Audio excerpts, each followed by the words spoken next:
Hey, good morning. It's Friday, time for another video follow through. And we have probably one of the most well-known Bible passages, period. Right? John 3:16. For God so loved the world that he gave his only begotten son, that whoever believes in him would not perish but have eternal life. Now, when you look at that passage, right, I'm going to turn to it because it's just so well known that I think a lot of believers have this one just kind of in their heart and just know it. But I want to point out a couple words in there.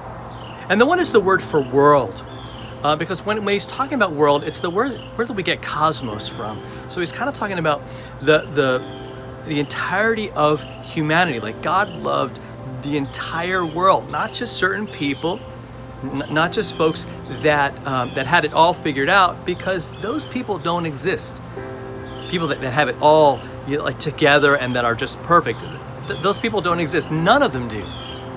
We all need God, right? We've all got our issues. We all start fights, and we all kind of look within our own lives and see what we want, and we don't care sometimes about what other people want.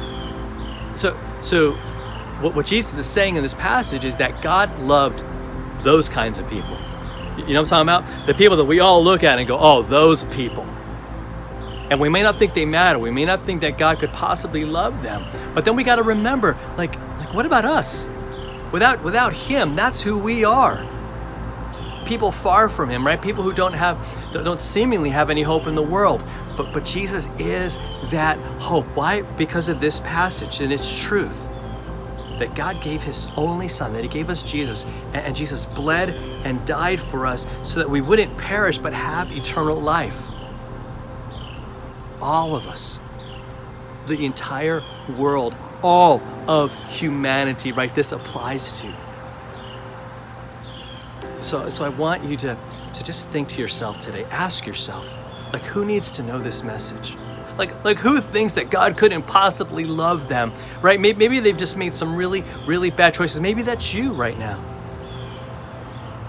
It just seems so just far-fetched and out of the question that God would love you, because maybe you ran across other Christians who kind of made you feel that way. Look at this passage again. He so loved you that he gave his son. And that believing in him, just believing in what he did, believing that he died, believing that he rose, that it was for you, so that you could be forgiven, and so that you could have eternal life and have heaven because of him.